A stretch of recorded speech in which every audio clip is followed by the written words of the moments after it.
Our word this week in our series of names for Jesus is the phrase that comes from the book of Revelation, that Jesus is the bright and morning star.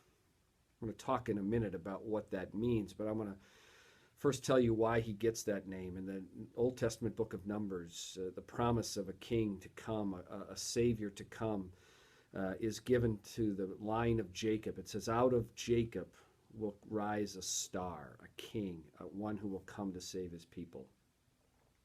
And then in the Christmas story, when the Magi come from the east, it is a star that leads them to Jesus.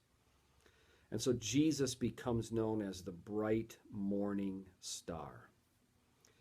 Here's one of the real reasons he gets that name. It's because of his royalty, sure, but it's also because he is the dawning of a new day for the humanity, for the world, for you, for me.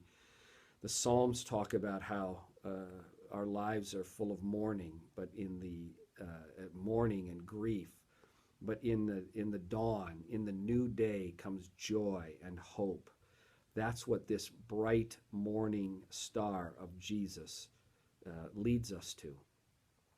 And so this week, as you read the verses attached to this email, you're going to read about a new day, a dawning, a morning that breaks into people's lives, whether it is in a time of grief, in a time of guilt, in a time of fear, or whether it is a dawn on the whole world when Jesus comes.